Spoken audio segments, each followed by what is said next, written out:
হ্যাঁ রে, পাশের ঘরে এসিটা খারাপ হয়ে গেছে, মিস্ত্রি আসবে, তুই একটু দেখিস কিন্তু। ইম্পসিবল মা, আমার বেরোনো আছে। সেই 22 বছর আগে বেরিয়েছিলে, তারপর থেকে এদিক ওদিক বেরিয়েই যাচ্ছ, এবার একটু ঢোকো।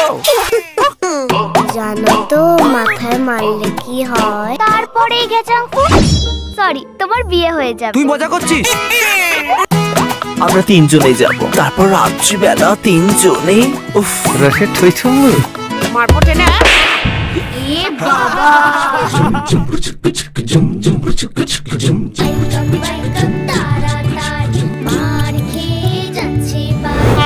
ছি ছি ছি ছি ছি, কত উচ্ছন্নে গেছে মেয়েটা। হ্যাঁ রে পিকু, তুই কোথায় মুখ পড়াতে গেছিলি? যাবিটা কোথায়? জাহান্নামে। গোয়া যাবি?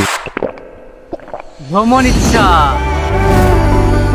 যেখানে হলুদ শামিয়ানা যায় উড়ে, সেখানে বাঁধবো খেলা ঘর দুজনে। এক মিনিট করছিলাম, তোরা দাঁড়া একটু, তুই বল। কুত্তা, বিড়াল, গাধা, মাছ, সালা এটা মানুষের বাড়ি নাকি চিড়িয়াখানা? যে মেয়েটা আছে ওই মেয়েটাকে পুরো ফলো রাখতে হবে, আমাকে খবর দেওয়া চাই। দেখে ফেলেছি, তাহলে এবার কাকাই আর কাকির বিয়েটা দিয়ে দাও। বেশ, তবে রাজি। কোথাকার কোন শেওড়া গাছের পেতনিকে আমার গলা দিবে? কিন্তু আপনারা দুজন ওনাকে ওইভাবে চেপে রেখেছেন কেন? ও কিছু না। এই বাড়ির যে কিচ্ছু পারবো না।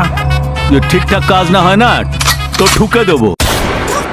বাপের বউ আসার পর আসছে আমার জ্বর, মাঝেতে লুটছে মজা ছোট্ট কোলে বর।